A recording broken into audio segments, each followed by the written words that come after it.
Welcome, everybody, to this week's episode. We really appreciate you joining us. This podcast really shows us how we can all learn, live, and thrive off of each other.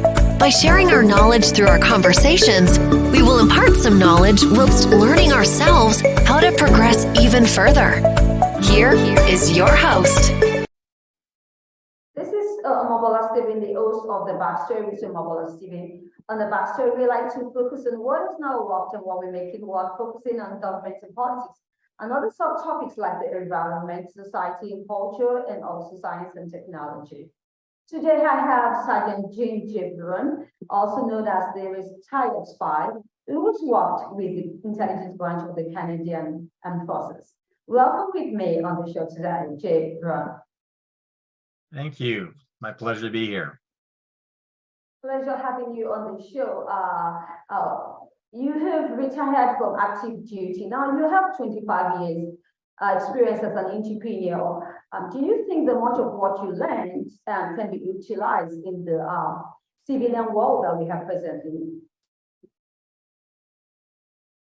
Well, working 20 years in the Canadian Armed Forces provides you a lot of opportunities for specialized training that you would not normally have. But I've learned so much in those character building moments in those 20 years, 5 within the combat arms, but 15 within the intelligence branch, that propelled me afterwards in regards to finding more of a purpose, I guess, or making a difference in people's lives. So it's a great, there's a saying that I use that your mess is your message. Your mission, if you so choose to accept it, is to share with others what you've learned during that mess. And for me, I also always had a challenge with self-identity. I did not know why I'm here or what I wanted to do. And I remember in high school, your parents, your mother, your father, your grandparents, and people around, and your aunts and uncles asking, so what do you want to do? What do you want to do? What do you want to be after high school? And I just struggled. I did not know what I wanted to do or to be, or so I went through a lot of what I would call character building moments. But in those 20 years of serving within the Canadian Armed Forces, you do discover your strengths. You do discover what you're good at, where your passion resides, and you do know your blind spots.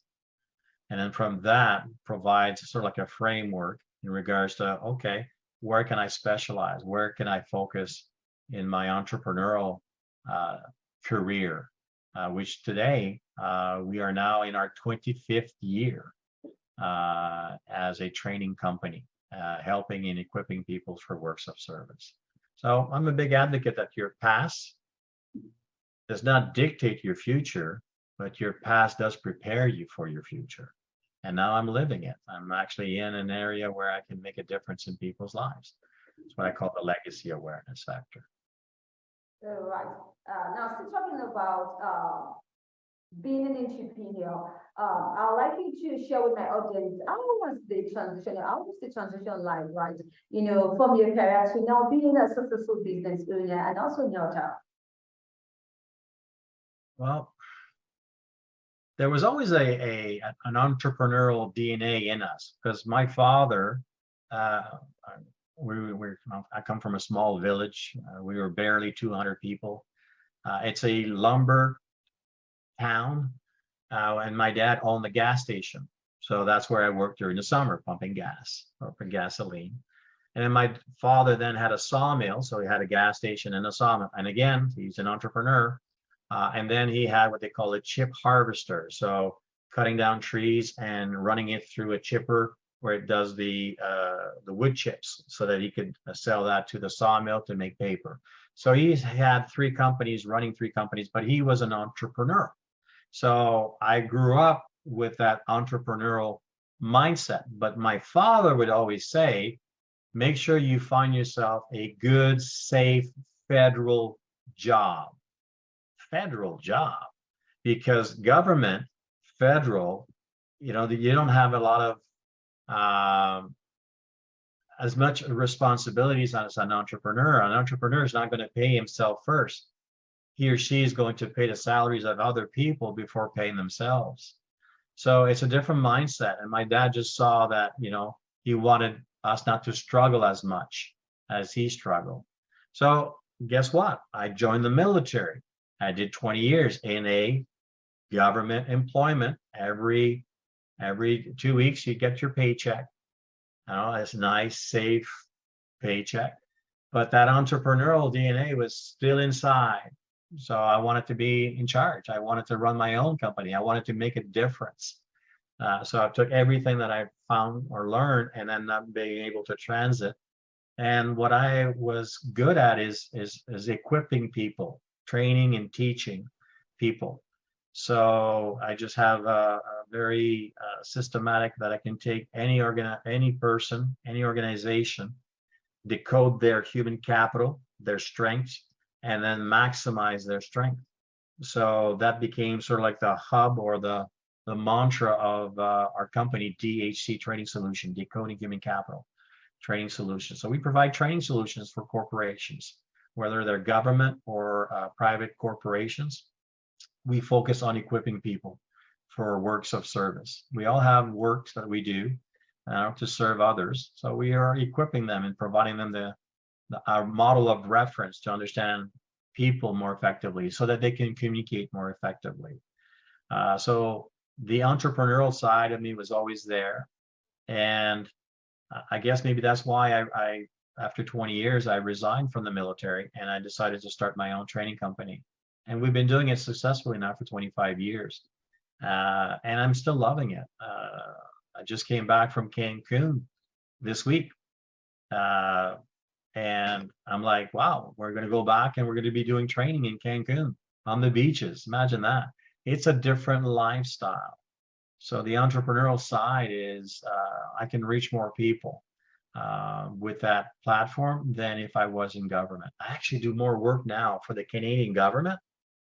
I do more work for the Canadian government as a sole entrepreneur than when I was in uniform with the Canadian government. It's funny because they hire me back to equip and to train their trainers in what I do.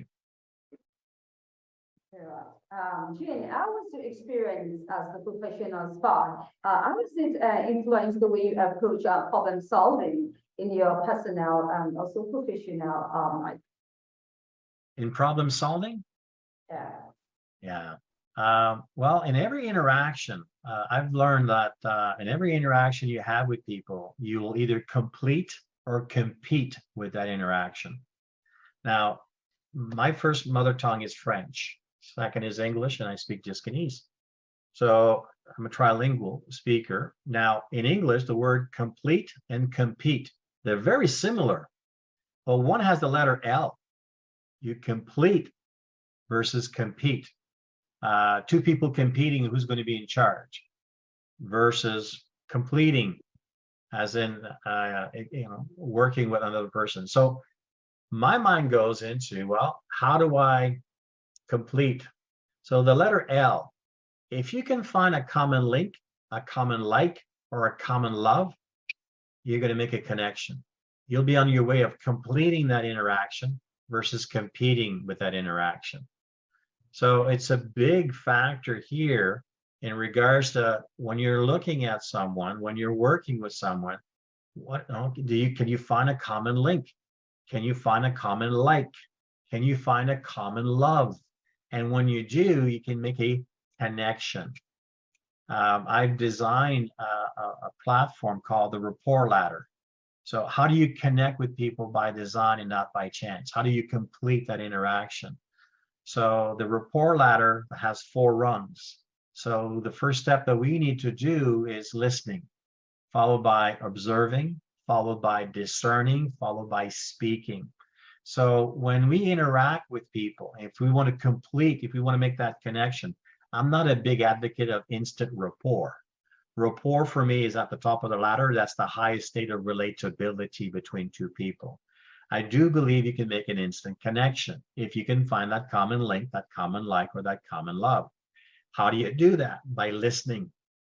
We first have to listen to the other person, and then discerning which persona are they projecting. Then you decide which persona they're in so that you can communicate in a firm, fun, friendly, or factual manner. And then speaking, then you have to speak. So it's listening, observing, discerning, and speaking. There's a sequence. These are four main traits in there. And we're strong in a couple of these, and there's some that we struggle. Like listening for me is hard. It's something that is a learnable skill. I had to learn to listen because it wasn't, I already observed and already decided. So I have to stop, start slowly, breathe, and listen to what the person is saying. You listen in silence. If you take the word listen and you rearrange the letters, you do get the word silent. Somebody showed me that one time, and I'm like, wow. I wrote the word listen, and oh yeah, all the letters makes the word silent. So you have to listen in silence. Got it. And then if you rearrange the letters again, you have the word enlist.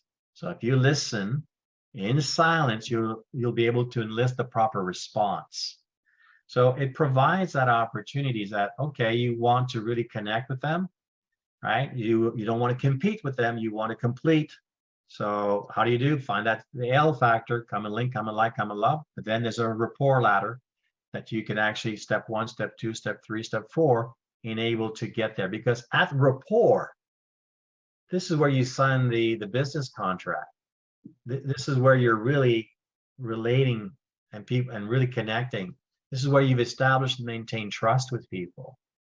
So it is an end state that you want. Quite often when people call, let's say a client, I don't know if I'm a good fit for them. I don't have what I call the 3 Ps. I don't know their people. I don't know their problems, what's keeping them up at night. I don't know their protocols, how they do business. So when I have that first meeting, is to discover the 3 Ps. Now tell me a little bit about your people. Tell me a little bit about what's keeping you up at night, the problems. Tell me a little bit about how you're running your business, your protocols. When I have the 3 Ps, I can discern if I'm a good fit for them. So everyone can actually apply that when they go in, as opposed to forcing yourself on the client or forcing yourself in a company and I'm all this and I'm all that. Have a conversation. Get to know their people. Get to know what's keeping them up at night. We all have problems, right? And is that the lane that you're in? That you work? Is that the expertise that you have? And then understand their protocols. Sometimes they don't even follow their own protocols, their own system. Now you're not going to go into train. You're going to go into more of a consulting aspect or expertise that you're going to offer them versus a training expertise that you're going to offer them. So we're in the people business. So I can use 2 Ps to decode one's preferred communication style, pace versus priority, and then from there know how to communicate more effectively. There's a rapport ladder that I can use in order to make that connection by design, not by chance.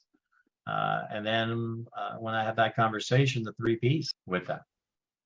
Absolutely. Thanks for that insight. I'd like to talk about aspiring night. So you have an experience in that. The need for information as advanced in modern times, that you are aware of that, as also have the methods that is being deployed to gain such information. Now, for this reason, the consequences of espionage can be tremendous, sometimes even critical to wartime success. JJ, in spite of these, agents struggle in the shadows. Will you be willing to tell me your experiences, personal experiences, or share the insights on this? Of working in the shadows? Well, I've just, when I was in high school, I received an award. I received the Athlete in the Shade award.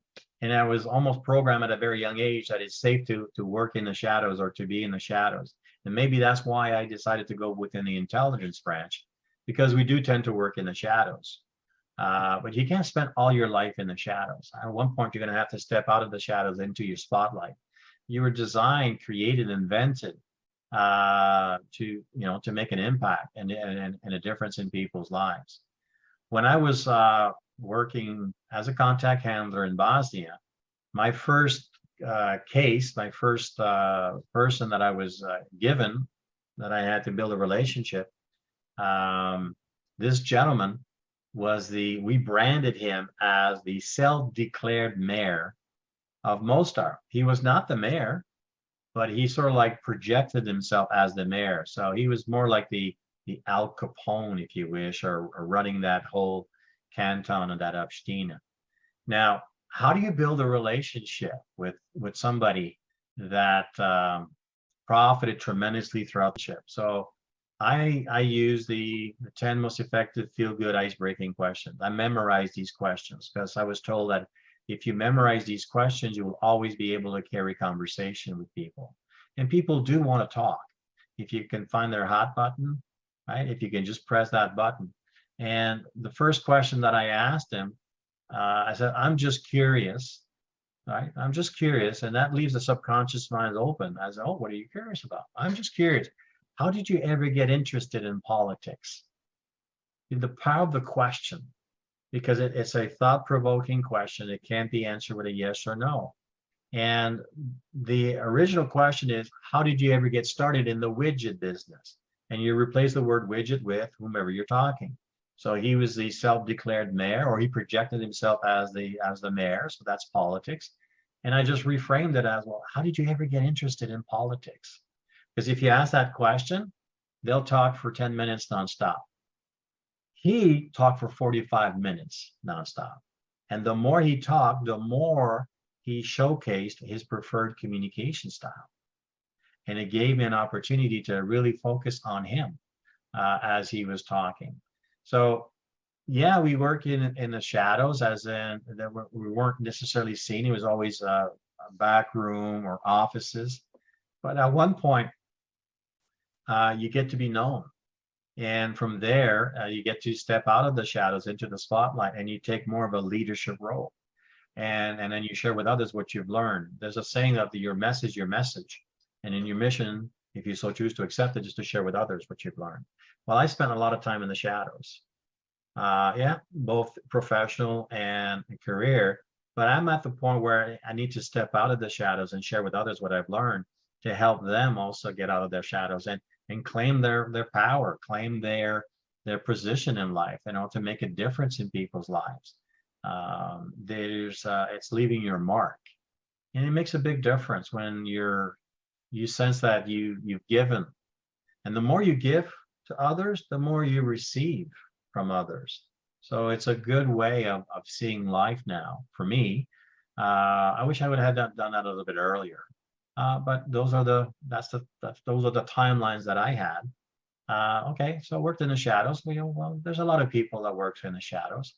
At one point, you'll step out and you'll make a difference. And sometimes it's making a difference with one person, and that person can have a big influence in the community that they have. So it's just that's the path that I was on, or that I'm still on, because we're on a journey. It's not finished. And I just want to make sure that I go back in the shadow. I want to stay in the spotlight in the sense of why am I being interviewed? Why am I receiving a lot more of these offers to be interviewed? Well, to share what I've learned, and maybe that will help somebody else along the way as they journey through life. JJ, quickly, can you share the importance of intelligence gathering in the modern day society that we have? Really dynamic one, if I must say, and also the role that the spy has evolved. The role of spy has evolved over the years. Yeah, we tend to label what we don't understand. I never wanted to be the retired spy. Your brand is what people say it is. It's when I retired from the military and from the intelligence branch, and I was working with some colleagues, And then some would say, oh, who's that guy over there that you were talking to? Oh, that's JJ. He used to be a spy. And then they love doing that. They just love to say, oh, he used to be a spy. We don't see ourselves as spies. We are an intelligence operator, a staff officer.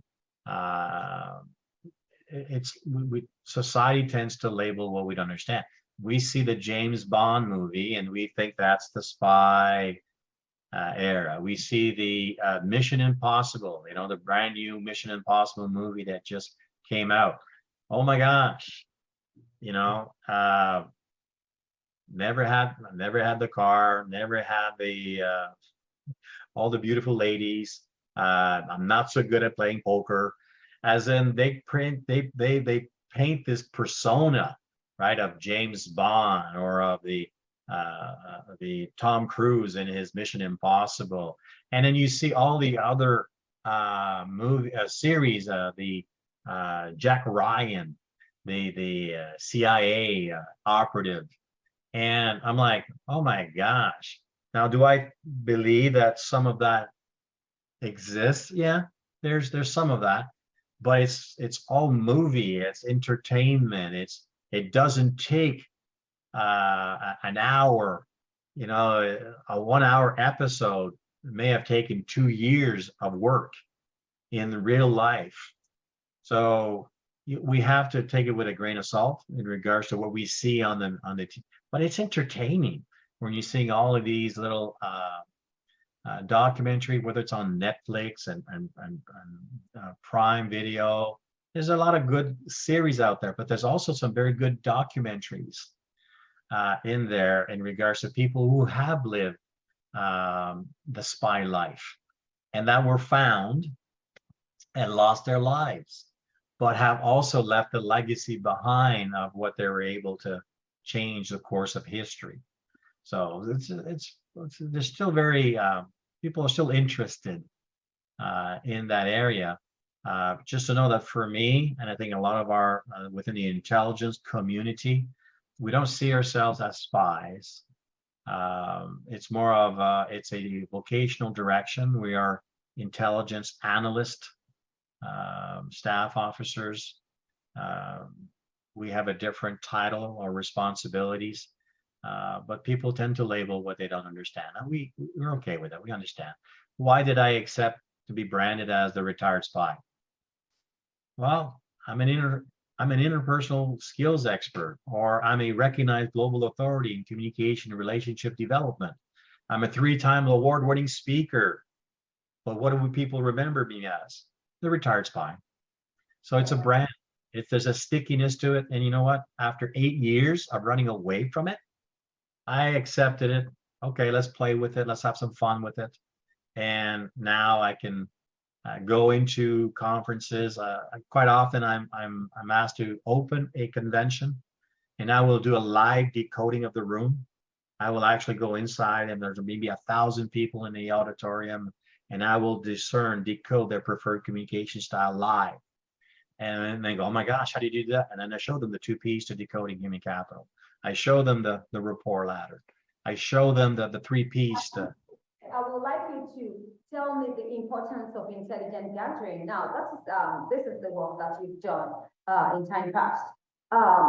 In this era that we have right now, especially now that we're turning towards AI becoming a part of our lives, quickly share the importance of intelligence gathering in this modern age that we presently in. You receive it or you resist it. Like right now, artificial intelligence is here. Now you can walk away from it. You can resist it or receive it. How might we use artificial intelligence, in a good way? Now, it makes it harder for us to discern if somebody's telling the truth or not. Like if you go to the social medias and you hear, I see this newscaster, and they're talking about investing in something, and I'm like, wait a minute, that doesn't, but it's like it is branded like an official report, but they're saying that this celebrity is invested in this and everyone can make X amount of money. So artificial intelligence is also used on the social media to mislead. And you'll have to be good at reading, discerning if this is truthful or not. The program that I'm getting back into that lane of program called Enhanced Investigative Interviewing. So I have a model of reference that I spent a whole day in it. And then I have a whole day on reading body language, how to read the message so that you're not misled. When somebody tells the truth, what does that look like? When that same persona is embellishing, what does that look like? So you don't fall victim or prey to this. It goes into the power of the question. You got to be good at asking questions. Sometimes asking yourself, is this true or not? Can I use this or not? Listening is a big attribute to have. And then, of course, cultural awareness, understanding different cultures will also communicate differently. Some will use a linear form of communication. Some will use a circular form of communication. Well, if you're accustomed to the linear and someone is talking to you in a circular information, that once I give you all the information, you should figure it out. You should figure what I'm trying to say. You may think that that person is hiding something. No, cultural. It has a different meaning. So in today, it becomes even more important to really have a good sense of self-awareness, understanding your strengths, understanding your weaknesses. Because I know my strengths, but I also know how I can get misled because I admire people that are fluent, that can just talk a mean game, or they're just fluent, and then they're talking business language at the same time. Then I lose $5,000 in that investment. Lesson learned. Then again, the same persona, I lose $7,000 in that investment.